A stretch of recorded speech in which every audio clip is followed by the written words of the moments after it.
Bonjour à tous. Bonjour à tous, Nous attendons 11h01 pour commencer. et vous êtes déjà nombreux à vous connecter, déjà plus de 90 participants.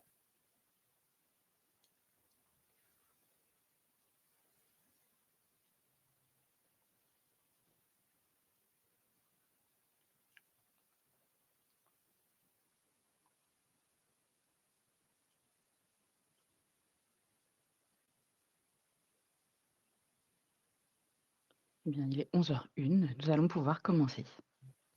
Et ben c'est parfait.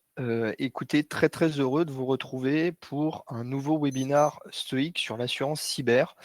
Hem, on a voulu choisir, un sujet avant l'été, un sujet on va dire, très très important pour nous, aussi bien pour, les courtiers qui nous connaissent, très bien. Pour ceux également qui ne nous connaissent pas encore et qui aimeraient bien distribuer de l'assurance cyber, on a prévu de faire ensemble, un rappel des fondamentaux sur l'assurance cyber, stoïque. Donc ce sera l'occasion de rappeler, des choses que vous connaissez déjà, d'aborder peut-être des choses qui avaient été peut-être un peu écartées par le passé et donc on va être 2 à animer, ce webinar. Donc je pense qu'on va pouvoir, nous présenter. C'est vrai que moi, vous me connaissez peut-être, vous m'avez déjà vu sur des rendez-vous, mais vous connaissez, certainement également Marjolaine, mais que je vais laisser, se présenter. Honneur aux femmes. Ah, je crois que tu es, mute, Marjolaine. Et bon, C'est parfait. bonjour à tous, ravie d'être avec vous aujourd'hui. Donc, je suis Marjolaine Lelièvre, je suis souscriptrice cyber chez Stoic depuis bientôt un an. Donc, auparavant, j'ai travaillé dans le grand courtage où j'étais chargée de compte en cyber, mais j'ai également été souscriptrice cyber dans une compagnie d'assurance cyber également.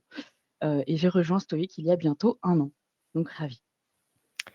Et pour me présenter également, donc moi Benjamin Kosperek, expert chez Stoic. Donc moi ça fait à peu près 3 ans que je travaille, pour, Stoic et mon rôle, bah, vous le connaissez peut-être, c'est de vous accompagner sur vos rendez-vous clients pour aborder des sujets, techniques, notamment sur la partie prérequis, découverte du risque chez l'assuré.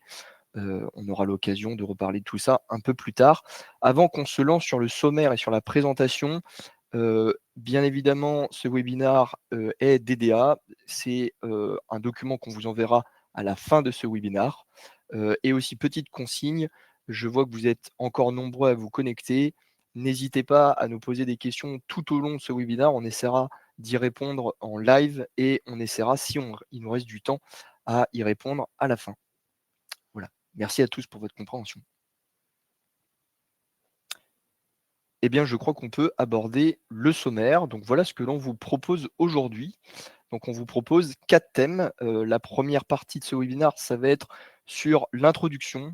C'est toujours intéressant de rappeler, la menace cyber et puis de rappeler, un petit peu, bah, l'historique de cette menace.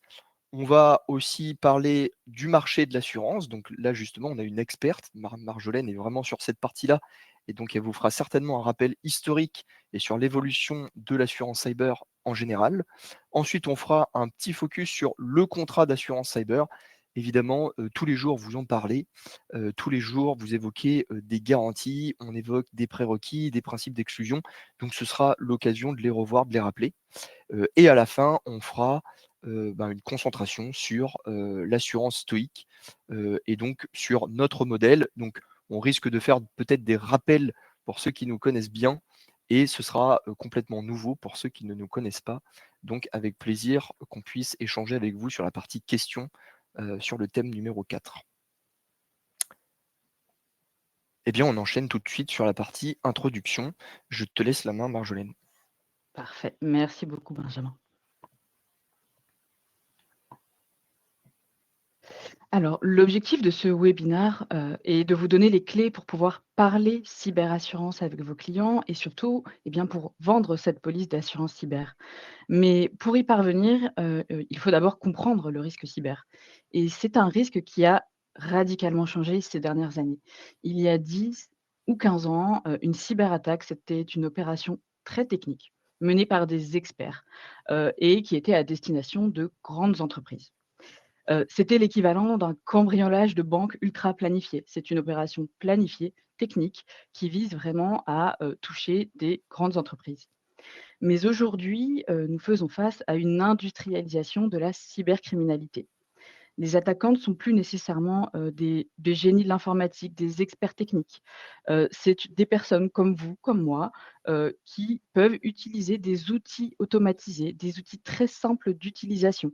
Par exemple, des outils qui vont scanner en permanence internet pour chercher la faille qui va permettre d'entrer sur le système d'information d'une entreprise, finalement l'ordinateur, hein, d'une entreprise. L'objectif des attaquants aujourd'hui, c'est d'attaquer un maximum de cibles en un minimum de temps pour avoir un maximum de gains et leurs armes sont redoutablement simples. Ils vont utiliser le phishing. Qu'est-ce que le phishing? C'est par exemple un email que vous allez recevoir qui paraît vrai, sur lequel un lien malveillant va être ajouté. L'employé va cliquer sur ce lien malveillant et un rançongiciel, un ransomware, va se déployer sur l'ensemble du système d'information de l'entreprise. Donc c'est-à-dire qu'un ransomware donc, va bloquer tout le système de l'entreprise, va chiffrer les données et voler toutes les informations sensibles. L'objectif, pour les attaquants eh bien, c'est de bloquer le système pour ensuite demander une rançon en échange du déblocage de ce système. C'est ce qu'on appelle le ransomware et la conséquence, de cette industrialisation, c'est que tout le monde est une cible. Une petite PME est parfois même plus attractive maintenant pour les attaquants qu'un grand groupe, car elle est souvent, bien moins protégée et comme je le disais, les entreprises pirates, si on peut les appeler comme ça, ont vraiment industrialisé la chose. Elles vont chercher à impacter le plus d'entreprises possible et si une entreprise est trop protégée, elles vont passer à une autre. C'est pour ça que les petites entreprises sont également, victimes, de cyberattaques, tout comme les très grandes entreprises.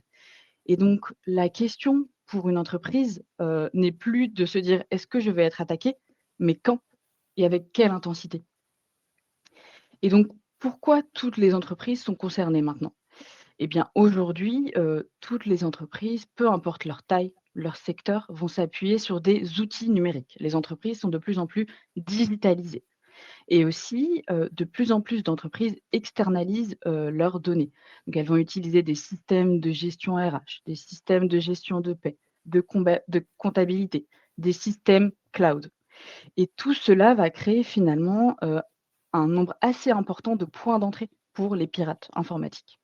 Donc en conclusion, la surface d'exposition au risque cyber s'élargit de jour en jour et donc toutes les entreprises sont visées et pas seulement les grandes entreprises. Un deuxième point important est que nos systèmes collectent de plus en plus de données et finalement nos activités vont reposer sur l'analyse, de données, des données clients, des données salariés, des données de partenaires, des données médicales, bancaires. La liste est très, très longue et ces données, comme je le disais un peu plus avant, sont finalement une monnaie d'échange pour les pirates puisque les pirates vont bloquer le système, vont voler les données et vont vous demander une rançon pour retrouver ces données. Donc plus une entreprise possède de données, plus finalement elle devient intéressante pour un attaquant. Et comme je le disais également, les pirates informatiques, sont organisés, c'est limite devenu des entreprises, hein. Certains pirates, pardon, dans d'autres pays, leur travail va être de pirater des entreprises. Donc nous, on se lève chaque matin pour travailler, d'autres vont se lever chaque matin pour pirater un maximum d'entreprises, pour avoir finalement à la fin un maximum de gains. Maintenant que l'on a introduit à quel point la menace cyber, croît, on peut se poser la question de qu'est-ce qu'une cyberattaque? Alors justement, Marjolaine a évoqué un petit peu le marché, des cyberattaquants. Il y a une actualité qui était très riche. Vous avez peut-être tous entendu, parler du démantèlement de Lockbit. Pour autant, la menace, elle est toujours vivace, parce qu'il y a toujours des recompositions et comme le disait bien Marjolaine, c'est-à-dire qu'il y a une segmentation au niveau de ce marché-là. C'est-à-dire qu'il y a des attaquants qui sont spécialisés dans dérober des accès. Donc, par exemple, vous entendez souvent parler de VPN ou d'accès distant ou de la compromission de compte, donc trouver votre identifiant ou mot de passe Google. Et ensuite, cette information-là, elle est lavée, traitée et vendue à des attaquants qui vont être en charge de l'exploiter. Et donc, typiquement, aujourd'hui, si on fait un petit focus sur qu'est-ce qu'une cyberattaque d'un point de vue technique, et ben, en fait, c'est simple. le risque cyber, une cyberattaque, c'est l'atteinte aux données numériques et ou un risque d'atteinte pardon, au système d'information. Donc concrètement, en fait, il y a plusieurs champs sur lequel des attaquants peuvent intervenir. Ça va être sur l'atteinte malveillante. Donc là, c'était le cas très concret que Marjolaine a pu évoquer. Donc là, c'est de l'exploitation pour le coup d'une vulnérabilité technique. Donc là, il y a un exemple. Je ne vais pas forcément vous le lire, vous le voyez à l'écran. Je vais peut-être en utiliser un autre, mais c'est par exemple l'attaque par déni de service, par exemple. Bon, bah là, typiquement, un attaquant fait quoi? Eh ben, vous avez un site, votre client a un site e-commerce, eh ben, l'attaquant va multiplier des requêtes, il va en enregistrer des millions, et le site internet n'étant pas taillé pour recevoir l'ensemble de ces requêtes, bah, finalement, il va tomber et potentiellement l'attaquant peut exploiter une faille.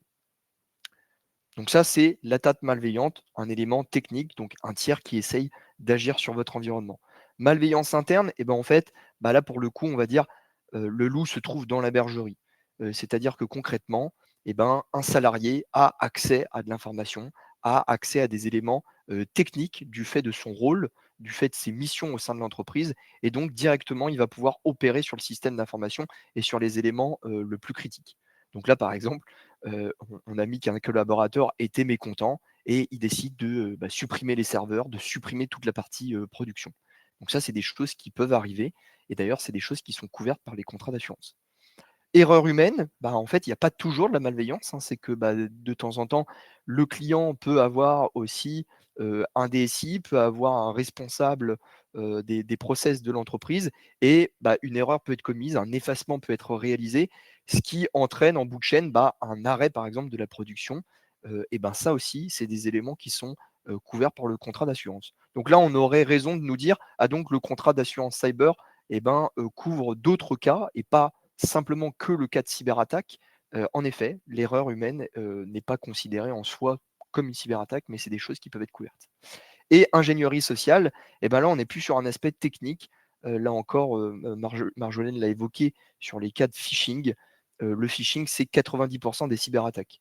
Là encore, les attaquants sont plutôt des gens qui sont un peu feignants, c'est-à-dire que créer une cyberattaque très sophistiquée, et ben, sur le marché des cyberattaquants, et ben, il y a des groupes qui peuvent le faire, mais ça demande beaucoup de temps et beaucoup d'argent. Et pour le coup, eh ben, un cyberattaquant va plutôt, aller, droit au but, comme on dit, et donc plutôt directement contacter le collaborateur pour rentrer dans un système d'information. Parce que c'est beaucoup plus simple de se faire passer pour un tiers de confiance. Et en plus de ça, le phishing, j'ai envie de dire, tout le monde est capable d'en faire.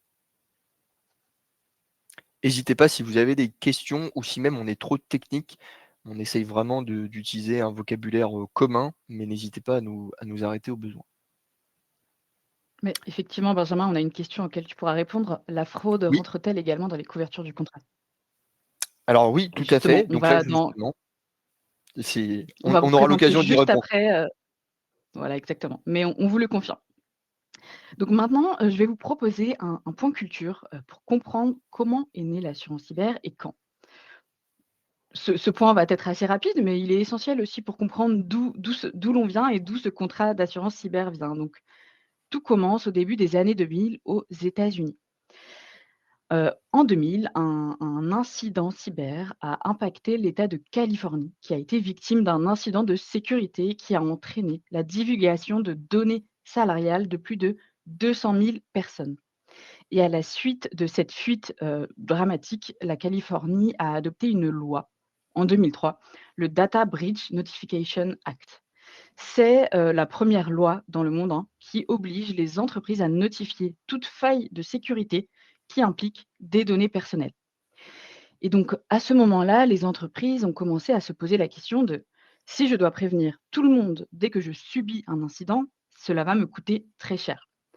Et donc, les entreprises ont cherché à se couvrir financièrement, hein, et finalement, quand une entreprise veut se couvrir d'un risque, elle transfère ce risque à l'assurance. Et donc c'est à ce moment-là que les premières polices d'assurance cyber ont apparu.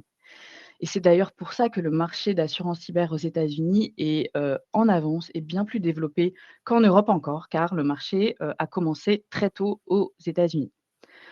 L'assurance cyber a commencé à apparaître en Europe, en 2010, mais à cette époque-là, les contrats, n'étaient pas adaptés au marché déjà, Et les assureurs proposaient des énormes capacités avec des garanties mélangées. On pouvait trouver de la fraude ou alors on pouvait trouver, de l'assurance cyber dans des contrats dommages, dans des contrats, de responsabilité civile. Nous observions des franchises très, très basses et surtout aucune exigence technique. Donc c'était un produit conçu pour les grandes entreprises et c'était d'ailleurs les seuls, qui souscrivaient à ce moment-là, à ce genre, de police.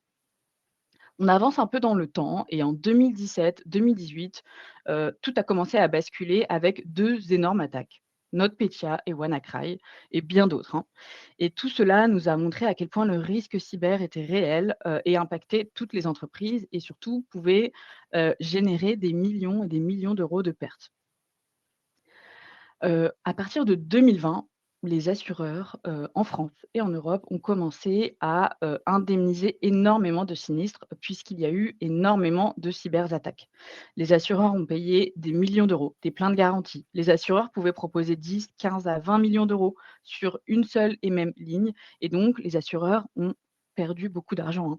Et donc à ce moment-là, on a observé un retournement du marché, un durcissement du marché. Les assureurs ont commencé à se désengager. Les assureurs ont réduit leurs capacités, ont augmenté leurs franchises et surtout, ils ont énormément augmenté, leurs primes. À cette époque-là, je travaillais dans le grand courtage et certains de mes clients ont vu leurs primes doubler, tripler et bien plus. Je pense que beaucoup ont des expériences à ce sujet-là, hein, et les augmentations de primes étaient énormissimes et pas forcément évidentes à expliquer à nos clients. Et certains assureurs ont même décidé de quitter, hein, le marché tout simplement car, ils ont perdu trop d'argent. Et ensuite, on avance un petit peu dans le temps et en 2023, le marché a continué à se retourner, mais dans l'autre sens. Les assureurs, ont commencé à revenir. De plus en plus d'acteurs ont commencé à se réintéresser à l'assurance cyber. Pourquoi?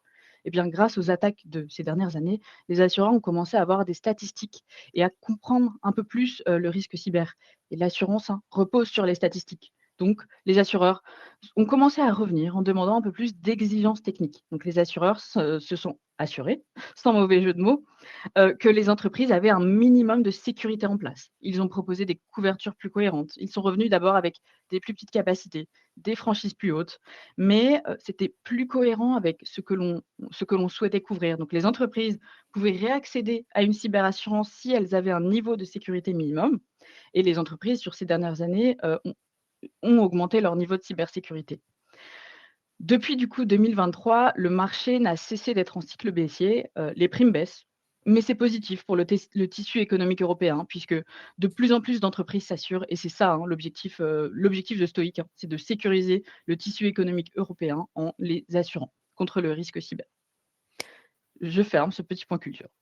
Et juste peut-être un ajout, on va dire très opérationnel, comme vous êtes au quotidien à parler avec vos clients et que régulièrement je vous accompagne, et ben peut-être que vous aviez déjà vendu des contrats cyber durant ces périodes et c'est ce qu'on évoque souvent en rendez-vous. Et parfois les clients même le rappellent en disant à l'époque je ne m'étais pas assuré parce que les prérequis et les exigences étaient telles qu'en fait il fallait que j'investisse techniquement et qu'en fait le prix de l'assurance était dissuasif. Donc comme le rappelle Marjolaine, aujourd'hui, c'est plus tellement le cas. On a trouvé, cet équilibre, un équilibre au niveau des prérequis, donc des questionnaires qui sont moins contraignants, mais pour autant toujours une exigence sur des prérequis qui sont, en tout cas aux yeux de Stoic, vraiment indispensables pour pouvoir s'assurer.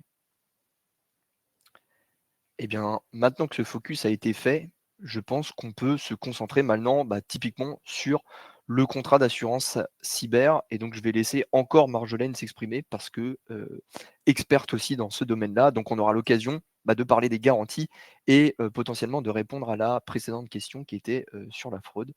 Marjolaine, le floor est encore à toi. Allez, je prends la main. Donc effectivement, l'assurance cyber, ce n'est pas, qu'un simple remboursement hein, en cas de cyberattaque, c'est vraiment, pour moi, un parcours d'accompagnement qui démarre dès la première seconde où l'incident survient ou plutôt dès la première seconde où l'entreprise se rend compte qu'elle subit une cyberattaque. Donc, dès que l'entreprise, détecte une cyberattaque, elle va appeler son assistance. Dans tous les contrats d'assurance cyber, il y a une assistance qui est disponible 24 heures sur 24 et 7 jours sur 7. On va vous détailler un peu plus l'assistance pardon, chez Stoic, mais on va là partir sur le constat général. Donc, dès que l'incident est détecté, l'entreprise appelle l'assistance et elle va tomber sur un expert en cybersécurité pour intervenir rapidement, pour stopper l'attaque, pour comprendre ce qu'il se passe et pour remettre le système en état. Dans cette assistance, l'entreprise va également avoir accès à des experts juridiques pour gérer toutes les obligations légales. Elle va également avoir à disposition des conseillers en communication de crise. Il est important d'accompagner les entreprises pour, préserver leur image et pour communiquer en interne et en externe, pour, expliquer ce qu'il se passe. Par exemple, si on est sur une entreprise, qui fait du commerce en ligne et que le site n'est plus disponible, il est important, d'expliquer ce qu'il se passe pour que le client ne prenne pas peur, hein, tout simplement, et pour ne pas perdre le client. Donc la réputation de l'entreprise est importante et le contrat d'assurance cyber et surtout le volet d'assistance va aider et accompagner les entreprises sur, cette partie-là. Donc là, on a fini la première partie sur, la gestion de crise internalisée et c'est à ce moment-là que les garanties vont entrer en jeu. Donc on a d'abord, tous les dommages subis par l'entreprise. Donc l'une des garanties, les plus importantes, c'est la perte d'exploitation. Elle représente 70 à 80 des indemnisations versées. Cela veut dire que si une entreprise ne peut plus travailler car son système d'information est indisponible, par exemple pendant plusieurs jours, on va lui indemniser sa perte de marge brute, mais également ses frais supplémentaires d'exploitation. Les frais supplémentaires d'exploitation, c'est les frais que l'entreprise va engager pour limiter sa perte de chiffre d'affaires. Donc tout cela sera indemnisé, dans les dommages subis. Mais l'assurance cyber va également prendre en charge tous les frais liés aux notifications des incidents, les frais liés aux frais de surveillance. Donc, quand une entreprise, a ses données qui sont volées, on va aller vérifier sur le darknet si les données, pardon, n'ont pas déjà été revendues à des, personnes malveillantes. En dernier recours, on va également indemniser le paiement de la rançon. C'est un sujet qui a toujours été controversé, hein, l'indemnisation du paiement de la rançon, mais c'est quelque chose qui est légalement autorisé en France. C'est quelque chose que les entreprises ne doivent pas faire toutes seules de leur côté. Si l'un de vos clients subit une rançon, même s'il n'est pas assuré, hein, il est important de lui dire de ne pas payer cette rançon tout seul. Autour de la table, il doit y avoir la police ou la gendarmerie, l'ANSSI, et si l'entreprise est assurée, le courtier et l'assureur doivent être autour de la table et c'est une décision qui doit être prise ensemble. Pour information, hein, ce n'est pas nous, Stoic ou l'assureur qui va payer directement, c'est vraiment l'indemnisation que l'on va faire, mais tout ça est accompagné d'experts, et de personnes qui gèrent ces sujets-là, tous les jours. Pour les entreprises qui traitent, des paiements par carte bancaire, la garantie d'assurance cyber va également prendre en charge les pertes liées à un non-respect de la norme PCI DSS. Nous avons ensuite le volet décisive. Donc si une attaque a causé une fuite de données personnelles ou confidentielles ou sensibles, ou alors une transmission de virus à un partenaire ou à un client, l'assurance va prendre en charge tous les frais juridiques, toutes les éventuelles réclamations et surtout, l'assurance va aider l'entreprise à répondre à toutes les procédures. Donc en bref, l'entreprise est protégée contre les conséquences internes de les conséquences internes de l'attaque, donc tous les dommages qu'elle subit, mais aussi, tout ce qui pourrait lui être reproché. Et donc nous avons un dernier volet, le volet cyberfraude, mais pas que cyber. Et donc nous allons couvrir toutes les conséquences, d'un détournement de fonds, d'une fraude au faux président par ingénierie sociale, par exemple. Et nous allons également couvrir les surfacturations téléphoniques et les surfacturations de cloud. Sur ce volet fraude, Benjamin, je ne sais pas si tu veux ajouter quelques éléments. Non, je pense que c'était clair et ça répond d'ailleurs à la question de Frédéric Hubert, qui posait justement la question de: «Est-ce que la fraude était prise en charge?» Oui, elle est en effet, prise en charge et d'ailleurs, beaucoup de nos assurés nous appellent, par rapport à des cas de fraude. C'est beaucoup des compromissions de boîte mail et également, c'est souvent lié, au fait qu'on a utilisé la boîte mail pour réaliser, de la fraude et détourner, des fonds de la société. Et typiquement, Stoic investit, beaucoup de temps, sur ce sujet-là. Donc, j'ai envie de dire, c'est une préoccupation qu'on a nous en interne, et qu'on travaille chaque jour pour voir comment on peut mieux accompagner nos assurés, sur ce volet-là. Je crois qu'il y a justement monsieur Lubrin qui est en train de pianoter sur son clavier. Peut-être qu'il a une question sur ce volet-là avant qu'on passe à la suite. On va attendre quelques secondes. Eh bien non, il s'est stoppé. Eh bien, c'est pas grave, Ah, on a qu'à de toute continuer. façon, on pourra Ah, alors, certains contrats multirisques professionnels proposent maintenant en option une couverture cyber, mais sans les outils techniques de Stoic. Est-ce que vous auriez d'autres arguments pour contrer cette objection et convaincre le client? Alors, question extrêmement intéressante, et je pense qu'on pourra l'aborder en fin de webinaire, justement parce qu'on va faire un petit focus sur la partie outils chez Stoic, et donc ce sera l'occasion d'y répondre. et assistance, puisque c'est un élément, qui fait vraiment la différence. Tout à fait. Et justement, question, ah bah voilà, bah là, elles arrivent en bloc. On peut prendre peut-être celle qui concerne cette slide-là. Couverture des frais en cas de détournement, cela comprend-il le montant détourné? Exemple, fonds virés sur un faux RIB ou plutôt les frais pour tenter de retrouver les fonds? Je te laisse peut-être répondre, Marjolaine? Bien, effectivement, dans cette garantie fraude, nous allons indemniser, les montants qui auraient été détournés tout simplement. Il y a certaines conditions à la garantie cyberfraude, hein, pour, être indemnisé, en cas de cyberfraude, il faut qu'il y ait eu une double vérification. Donc si, par exemple, un comptable, réalise un virement, sur un RIB qui est faux, donc c'est-à-dire qu'il a eu un nouveau RIB qu'il a dû entrer dans sa base de données, il faut que celui-ci réalise une double vérification. Donc par exemple, qu'il appelle la personne qui est censée lui avoir ce RIB, qui est censée lui avoir envoyé ce RIB, pardon, pour pouvoir prétendre à une indemnisation. Et ensuite, les frais pour tenter de retrouver les fonds, eh bien, je pense qu'effectivement, cela peut aussi être, couvert. Là, je n'ai pas, d'exemple en tête, hein, sur ce sujet-là, honnêtement.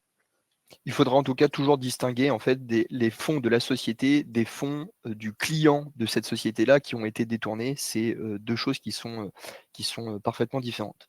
Alors là, il y avait une question sur l'organisation. Est-ce qu'on travaille avec des compagnies de réassurance? Oui. C'est vrai qu'on n'a pas fait un focus sur une représentation générale de Stoic avec des chiffres Mmh. clés. Mais oui, on travaille bien sûr avec des compagnies de réassurance. J'ai notamment Swiss Re en tête. Je vous propose de passer à la suite.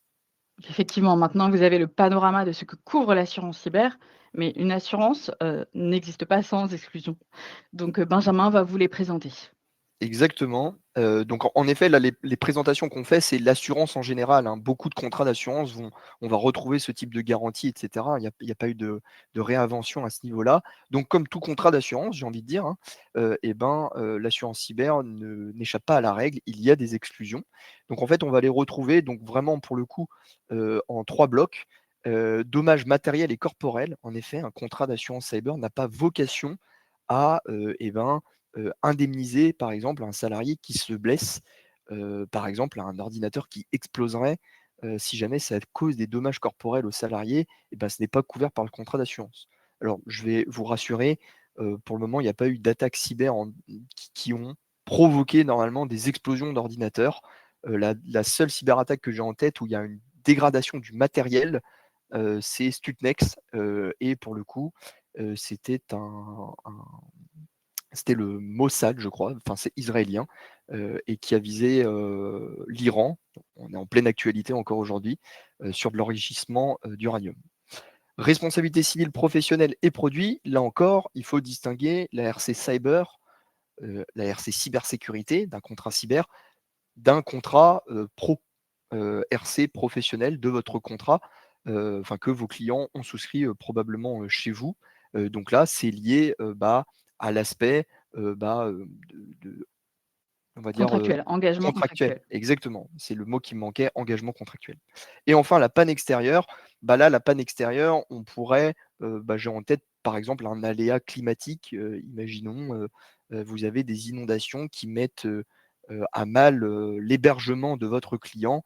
Et ben, là encore, on n'est pas dans une attaque cyber, on est dans une actualité climatique qui fait que, ça provoque la panne. Et ça non plus, ce n'est pas couvert par le contrat d'assurance. On a remis quelques blocs, détaillés, la faute intentionnelle, évidemment, non-respect des réglementations, engagement contractuel exorbitant, donc là, on retrouve le côté, responsabilité, civile professionnelle, dommages connus avant la souscription. Là, j'ai envie de dire, c'est très, très concret, hein, c'est même très classique dans les contrats d'assurance, hein. On ne peut pas s'assurer, contre un sinistre qui est en cours et amélioration du système informatique. Hem, Évidemment, avec l'assurance, on ne peut pas s'enrichir, on ne peut pas gagner, de l'argent, on va dire, sur le dos de l'assureur. Maintenant, il y a une garantie dans notre contrat qui porte ce nom, amélioration du système informatique. Donc ça, c'est une garantie qui est un peu nouvelle, et c'est une garantie qu'on propose chez Stoic, mais qui permet, on va dire, de rétablir un équilibre. C'est-à-dire, suite à la cyberattaque, on voit qu'en fait, il y a un défaut, il y a un manquement, on va dire, un peu technique de la part de notre assuré, et c'est comment on fait pour redresser la barre tous ensemble, et généralement, d'ailleurs, ça passe par du conseil. Mais évidemment, on ne va pas pouvoir, changer la totalité du parc informatique de votre client, par exemple, des Mac. Là, on serait dans de l'enrichissement, sur le dos de l'assureur. Mais j'en Je profite pour rebondir là-dessus. Il y a aussi quelque chose que l'on couvre, c'est le remplacement du matériel informatique, s'il est plus intéressant économiquement de le remplacer plutôt que de le réparer.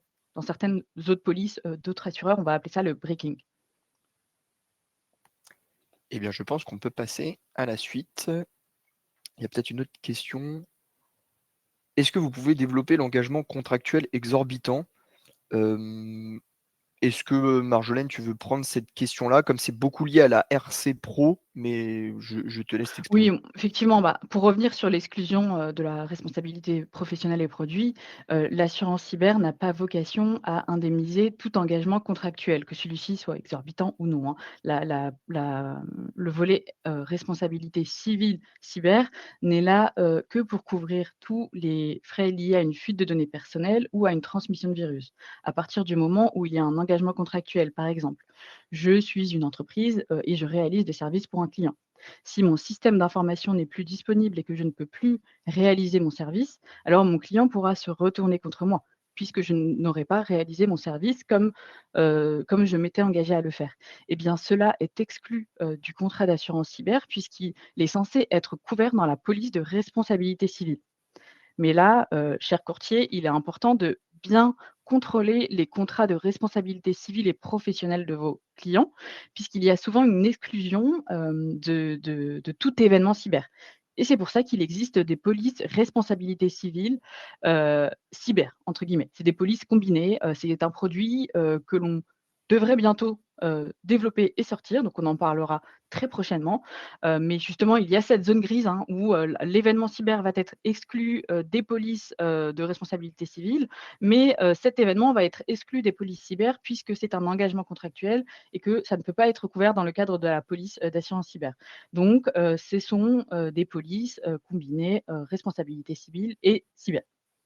C'est des cas d'ailleurs qu'on peut observer, que j'observe moi, en vous accompagnant en rendez-vous, parfois avec des clients qui, traitent avec, des, très gros demandeurs, notamment dans le luxe et cetera, où en fait le client étant prestataire, il va devoir montrer patte blanche et il y aura des exigences qui seront très, très importantes et parfois même, et ben, des engagements contractuels qui ne peuvent pas être tenus par le prestataire. Donc parfois, il y a une obligation de s'assurer en cybersécurité pour ces clients-là, mais parfois, il y a des exigences en termes de RC Pro qui sont un peu trop larges. C'est des cas rarissimes, mais c'est des cas que j'ai pu voir, auprès de vous quand je vous ai accompagné en rendez-vous. Quelles sont les limites de la garantie alors, pardon, quelles sont les limites de garantie de la police cyber? Comment les définissez-vous? Hem Bah, je Et ben, je vous t'en prie. propose de répondre à cette question à la fin. Je vais justement vous présenter, la souscription chez Stoic, mais je pourrais également vous présenter vous parler un peu plus des limites de garantie, des franchises à choisir. On pourra vous détailler tout ça juste après, c'est une très bonne question. Eh bien, c'est parfait. Je vous propose dans ces cas-là qu'on poursuive et qu'on passe à la slide suivante et qu'on fasse justement une concentration sur, bah, pour le coup, stoïque. Là, on a été très dans la culture, on a été très sur l'aspect général de l'assurance cyber, de manière classique, que vous pourriez retrouver dans n'importe quelle compagnie. Donc, on n'a qu'à se concentrer maintenant sur stoïque. Et il y avait une question justement de dire, bah, vous êtes un peu spécifique sur le marché. C'est pas nous qui l'avons évoqué, c'est directement, un courtier, en indiquant que, bah, on est un peu, spécialiste sur ce type de risque parce qu'on va avoir une brique technique. C'est tout à fait vrai. Stoic a vocation à, en fait, contrôler le risque chez les assurés. C'est vraiment ça notre philosophie, et pour avoir, cette maîtrise du risque, on va dire à 360, et ben, en fait, Stoic va se reposer sur 2 piliers, vous l'avez compris. l'aspect cybersécurité et technique qu'on va voir et l'aspect assurance qu'on reverra encore un petit peu plus tard. Et donc, si on détaille les briques, la brique cybersécurité, on va retrouver 2 volets qui va être Stoic Protect, qui va vraiment être, on va dire, la base, la pierre angulaire, celle qui va nous permettre de dialoguer techniquement, avec l'assuré. On va retrouver ensuite une brique, on va dire, de surveillance. Je ne vais pas trop rentrer dans l'aspect jargon technique. Donc vous avez Stoic Protect Prévention, l'aspect surveillance qui est incarné par Stoic MDR. On aura l'occasion peut-être d'y revenir un peu plus tard. Et ensuite, si on passe sur la partie assurance, eh ben, vous avez la partie intervention, qu'on appelle en fait un CERT, c'est le CERT stoïque. Donc là encore, on y reviendra, mais on a une grosse spécificité au sein de Stoïque. Et enfin, les garanties du contrat d'assurance qu'on a déjà pu évoquer avec Marjolaine, des éléments qu'on va retrouver dans notre contrat, mais là encore qu'on aura peut-être l'occasion de détailler un petit peu plus tard. Donc si on se concentre sur Stoic Protect, j'en ai parlé, c'est vraiment la pierre angulaire, c'est ce qui matérialise l'aspect prévention chez nous. L'ensemble de nos assurés, quand ils souscrivent le contrat d'assurance à vos côtés, ils vont avoir accès à cette plateforme. Et cette plateforme a pour vocation de contrôler le risque, mais évidemment de s'adapter à l'infrastructure de l'assuré. Il n'y a pas d'obligation chez Stoic d'imposer des outils alors que le système d'information de votre client ne colle pas aux outils que l'on propose. Mais en général, on va dire au moins 2 outils peuvent être installés chez l'assuré. Et donc, quels sont ces outils? On affiche le détail. Vous avez le scan externe qui va permettre d'analyser la partie émergée de l'iceberg. Donc, concrètement, on a pris l'exemple des voleurs, c'est Marjolaine qui l'évoquait.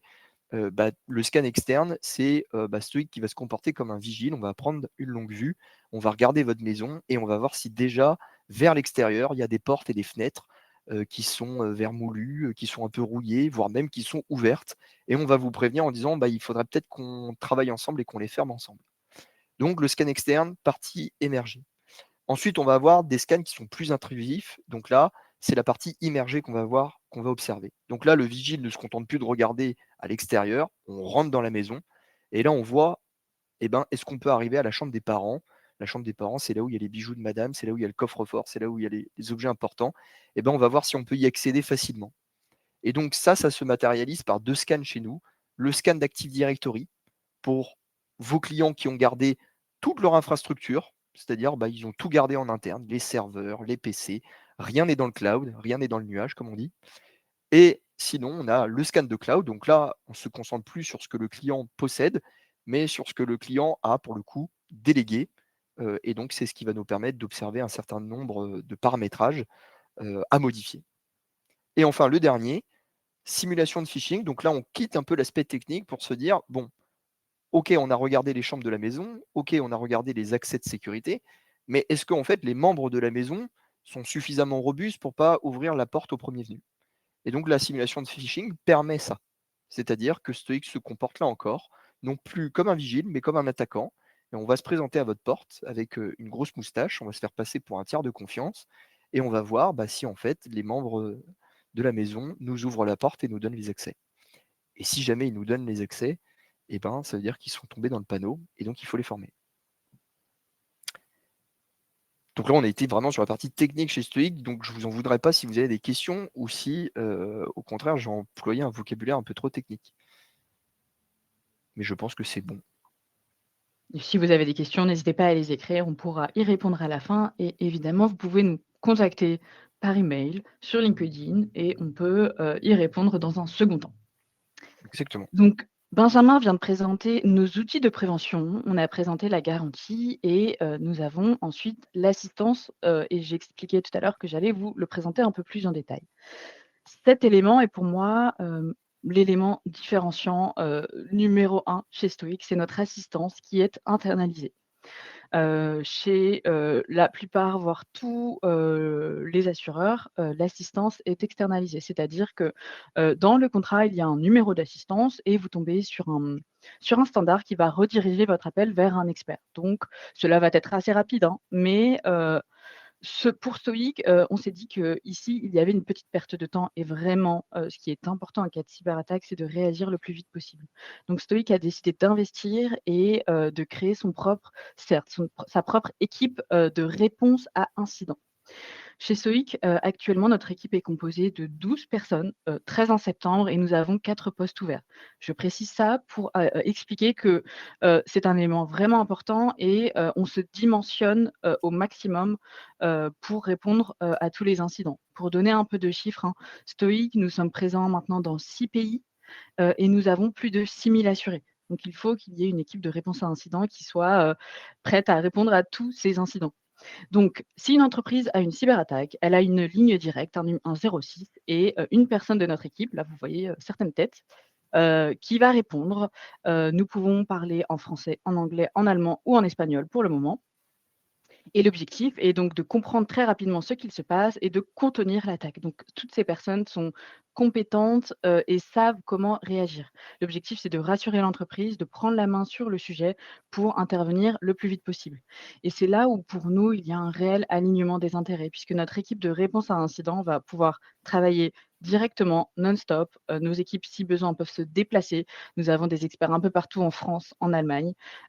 Et enfin, je j'arrête pas de le répéter, mais vraiment l'objectif, c'est de répondre, le plus vite possible, hein. Ici, nous avons un délai de réponse moyen de 3 minutes, pour, vraiment contenir l'attaque, comprendre ce qui se passe, réagir, rétablir le système d'information. Je ne sais pas si tu veux ajouter quelque chose sur cette, superbe équipe? Eh ben, tout à fait. Puis juste répondre à la question, il y en avait une sur la slide d'avant, par rapport aux outils de scan. Alors oui, le scan externe va tourner de manière hebdomadaire, chez nos assurés et le scan d'Active Directory et scan de cloud, tous les mois, il y aura également des résultats et simulation de phishing. Là encore, c'est la temporalité de l'assuré et donc, bah, généralement, c'est aussi une fois par mois. Voilà, Mais il donc peut décider, s'il veut le faire chaque semaine, il peut l'envoyer chaque semaine. Justement, cet outil de simulation de phishing pardon, permet d'avoir énormément d'exemples différents. Ça peut être des emails, d'Amélie, des impôts, de HubSpot, de Salesforce, et cetera. Si c'est pas le responsable informatique peut décider de l'envoyer à tous ses employés. Ça va être envoyé à des moments différents. Des modèles différents vont être envoyés pour pas, qu'ils ne se rendent compte, de que c'est un mail de phishing et si l'employé clique, eh bien, il aura un petit module de formation qui va lui expliquer, et qui va lui dire: «Attention, tu as failli, te faire avoir» entre guillemets. Voici, les bonnes pratiques, à avoir en cas d'événement. et justement, peut-être pour ajouter sur cette slide-là, sur cette équipe, donc vous avez bien vu, Stoic a vocation à, tout internaliser et tout est développé par Stoic, pour qu'on soit, bah, maître à bord et que, notre réactivité soit telle que le sinistre qui est déclaré chez Stoic ne dure, pas suffisamment longtemps pour véritablement impacter, l'assuré d'un point de vue, financier. Et pour aider cette équipe-là, je vous en ai parlé tout à l'heure avec cette fameuse brique de surveillance qu'on appelle le MDR ou l'EDR managé chez Stoic. C'est un outil, pour le coup, qui est mis à disposition de nos assurés sous forme d'options dans les contrats et qui est géré par cette équipe-là. Donc la question légitime, c'est que vous pourriez vous dire: «Bah, vous cherchez à tout internaliser, c'est bien, mais si jamais il y a plusieurs sinistres, comment vous faites?» Et ben, justement, grâce à cet outil de surveillance, notre équipe, et ben, elle peut, intervenir bien en amont et éviter qu'en fait, et ben, on soit obligé d'intervenir avec toute notre force de frappe, pour éteindre un incendie. Donc concrètement, cette brique surveillance reste, très, très importante pour nous et en plus de ça, comme je l'ai dit, elle n'est pas déléguée, c'est vraiment notre équipe, qui va l'utiliser. Voilà, je trouvais ça utile de vous l'indiquer, parce que c'est pas un outil gadget, ça nous permet d'être véritablement, plus efficaces. Et pour en revenir sur cette équipe, de réponse à incident et sur notre assistance, comme je le disais, est disponible 24 heures sur 24, 7 jours sur 7, sans limitation dans le temps, puisque généralement l'assistance va être proposée pendant 48 à 72 heures. Nous, il n'y a pas de limitation dans le temps, nous allons rester avec nos assurés jusqu'à ce que l'on soit certain que l'attaquant ne soit plus dans le système d'information et surtout, elle est sans franchise. Bon, alors je pense que, vous savez maintenant tout sur l'assurance cyber et donc la question maintenant, que l'on peut se poser, mais comment souscrire à cette assurance? Eh bien, c'est ce que l'on va voir ensemble, maintenant.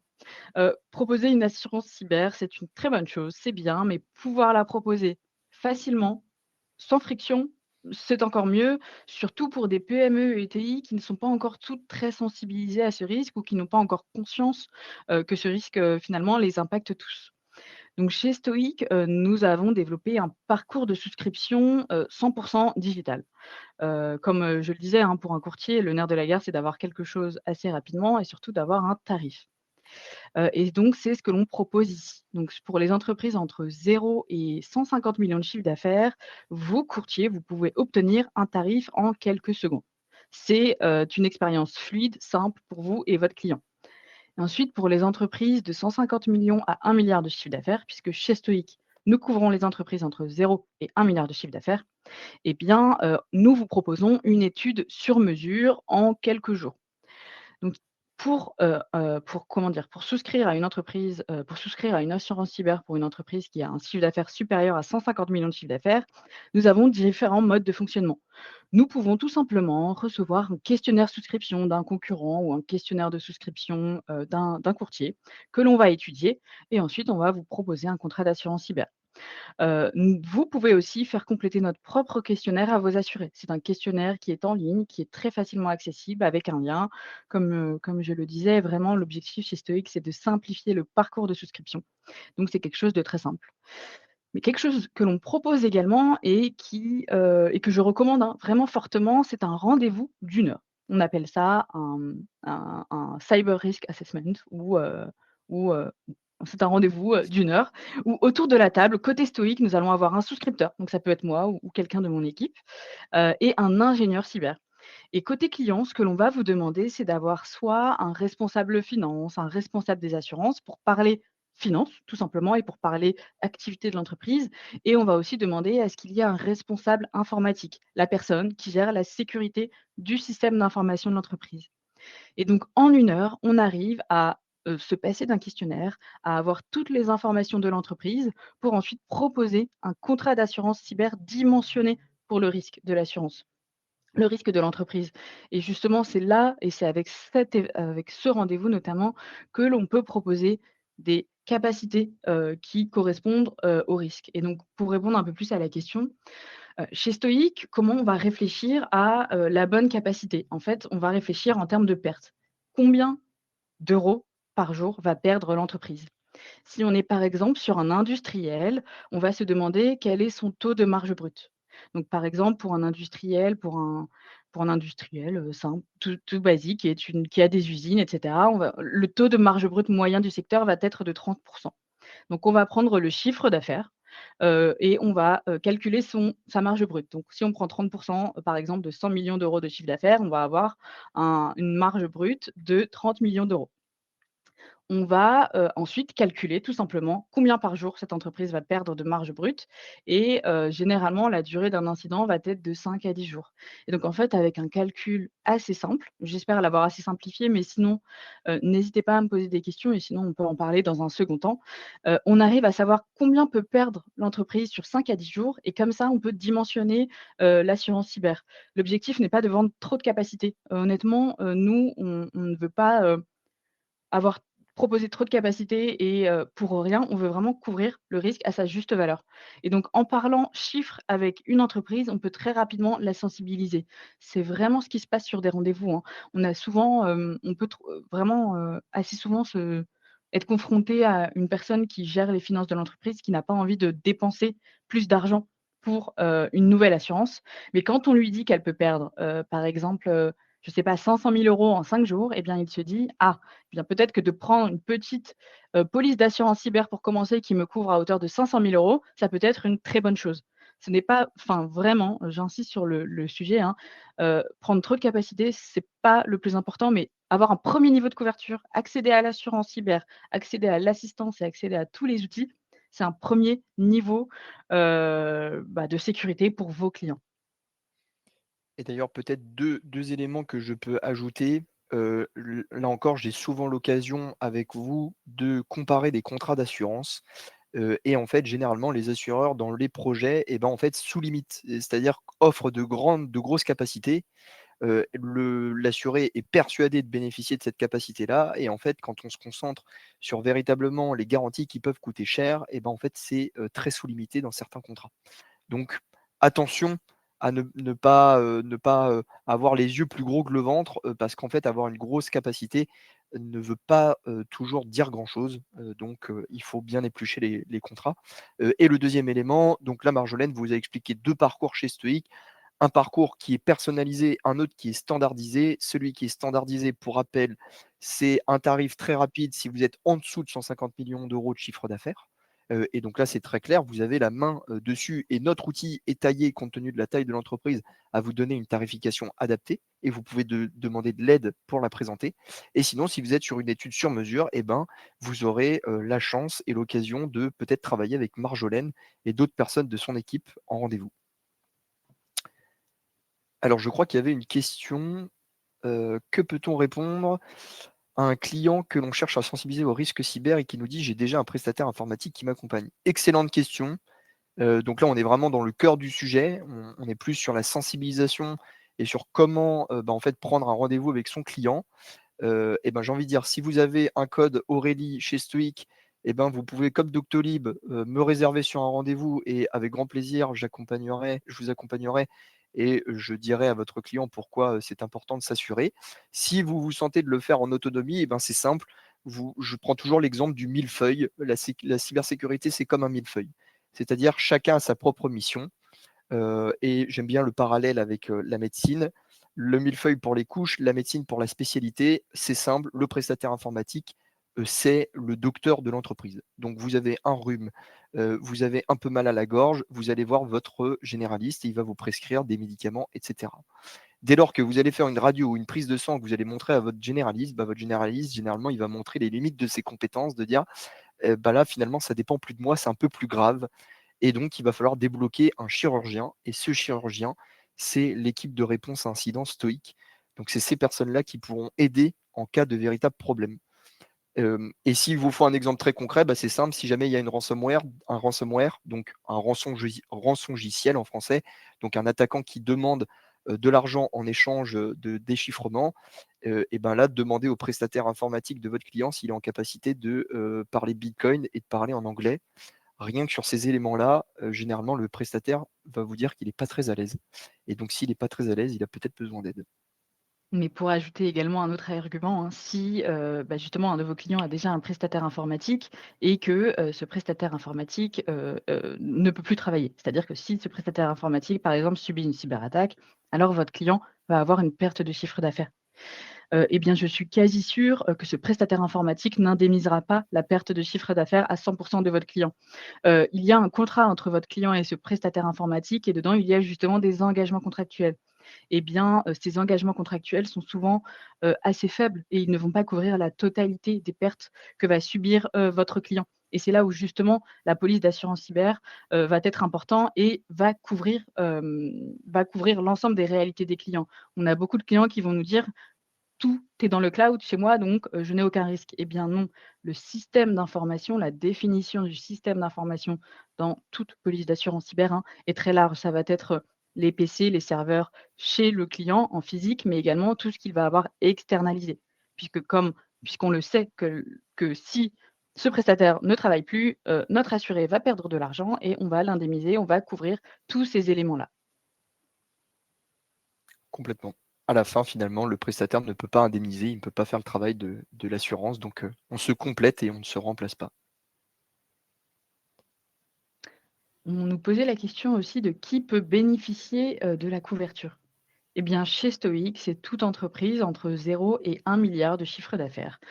Nous avons des exclusions assez simples, hein, comme tous les assureurs sur, les jeux d'argent, tout ce qui va être lié aux jeux, aux réseaux sociaux, des choses comme ça. Vraiment, c'est des exclusions d'activités assez classiques qui ne sortent pas de l'ordinaire. Alors, je crois que Exact Mourad est intervenu, mais sauf erreur, c'est une exclusion, les engagements contractuels. Hem, exactement. bah, Justement, nous, on ne va pas indemniser, hein, ces engagements contractuels. Nous, on va indemniser la perte de chiffre d'affaires du client directement. On ne va pas s'intéresser aux engagements contractuels et c'est justement pour ça qu'il ne faut pas que le client, se dise qu'avec les engagements qu'il a avec son prestataire, il sera indemnisé à 100 puisque les prestataires informatiques, savent se protéger et ont des contrats, qui sont très protecteurs pour eux.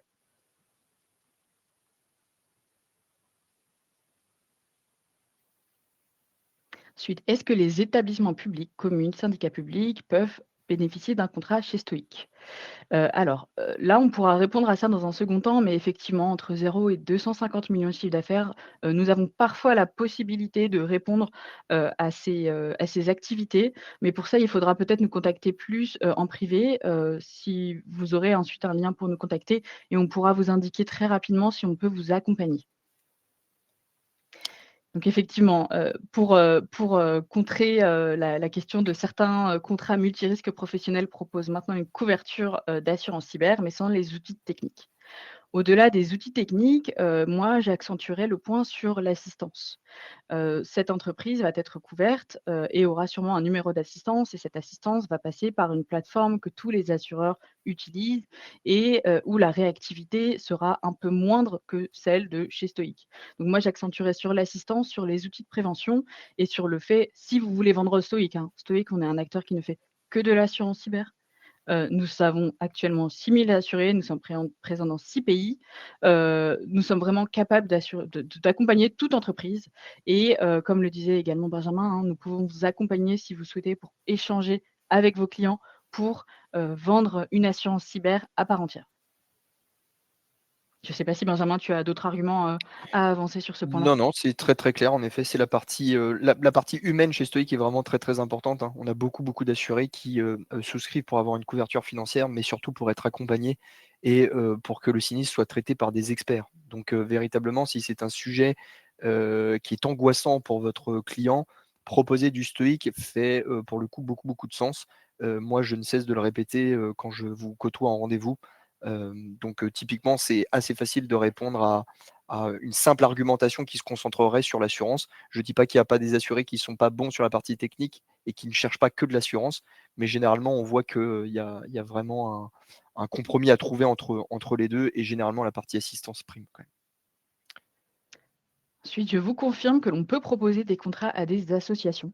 Bon, vous parler des associations, les associations vont souvent, être assez immatures en termes de cybersécurité. C'est des boîtes avec qui on échange assez souvent et généralement, on va les accompagner sur une montée en compétences, sur l'aspect cybersécurité pour ensuite atteindre le niveau d'assurabilité. Donc on peut totalement les assurer, nous en avons un portefeuille et oui, nous pouvons mettre des assurés additionnels dans le contrat d'assurance cyber. Là, lorsque l'on va avoir un assuré additionnel, ce que l'on va chercher à comprendre, c'est la réalité du système d'information. Est-ce que l'on veut mettre cet assuré additionnel car il partage le même système d'information? Si ce n'est pas le même système d'information, quelle est la raison de l'ajouter? Peut-être que c'est une filiale qui n'est pas détenue à plus de 50 et donc qui n'est pas couverte automatiquement par le contrat d'assurance. Dans ce cas, on va pouvoir le mettre sans problématique. Sur la plateforme, si vous faites un devis entre 0 et 150 millions de chiffre d'affaires, donc tout seul, vous avez, un petit onglet très simple où il y a écrit «Assuré additionnel». Vous pouvez l'ajouter avec le numéro de sirène et le nom de l'entreprise. Je crois qu'on arrive vers la fin. On va prendre peut-être une dernière question. Eh ben non, c'était juste une intervention. Merci beaucoup. Eh ben, justement, on peut peut-être clôturer sur ce ah non, peut-être que répondre à un assuré qui a une note de 95 au scan externe. Eh ben, on n'a qu'à terminer sur cette, question-là. Là encore, une question qui est vraiment, très opérationnelle. Bah, c'est simple en fait. Le rapport de scan que vous transmettez à vos assurés est très intéressant parce que c'est un prérequis. Donc il faut évidemment qu'il y ait une bonne note, mais vraiment le scan externe, c'est intéressant de l'exploiter quand on se retrouve en rendez-vous tous ensemble. Donc vraiment, n'hésitez pas à solliciter un expert chez Stoic pour vous accompagner en rendez-vous avec vos clients parce que le scan peut être très mauvais, mais le scan il peut être aussi très bon. Donc là, dans votre cas, il est très bon, mais le scan externe, comme on l'a expliqué, n'est que la partie émergée de l'iceberg. Si votre entreprise est une entreprise industrielle, le site internet qui est exposé est un site vitrine. On présente la comptabilité, la finance, le dirigeant d'entreprise et l'histoire. Mais ça, si un attaquant le compromet, c'est pas très grave. En revanche, s'il y a des serveurs dans la société et que l'attaquant arrive à y accéder, il mettra peut-être fin à la production. Et donc le risque ne se trouve pas sur le site web identifié par le scan, mais se trouve en interne et donc identifié par le scan d'Active Directory chez nous. Et pour rappel, le scan d'Active Directory ne peut être mis en place qu'à partir du moment où vous êtes assuré. D'où le fait de se réunir autour de la table, de discuter des outils techniques proposés par Stoic et que je pose en fait les bonnes questions pour véritablement avoir la problématique de l'assuré et comprendre un peu mieux le risque cyber chez lui. Donc là, c'est simple, et ben, je vous invite à prendre rendez-vous avec ce client-là et on aura certainement l'occasion, d'explorer un peu plus son besoin. Et ben, je vous remercie. Il est, midi pile. Je vous souhaite, à tous, une excellente journée, un très bon appétit. On fera d'autres webinars un peu plus tard et on a d'autres belles annonces à faire un peu plus tard et notamment à la rentrée. Et sinon, je vous dis à bientôt peut-être en rendez-vous. Marjolaine, je te laisse le mot de la fin aussi. Eh bien, merci aussi. Merci beaucoup pour votre attention. Pour répondre à une question, les scans ne sont pas payants, les outils ne sont pas payants, ils sont inclus dans la police d'assurance cyber. Donc en tout cas, merci à tous pour votre attention. Si vous avez des questions, des cas clients, des besoins spécifiques, écrivez-nous, appelez-nous, nous sommes disponibles, et à très bientôt. Merci à vous. Au revoir.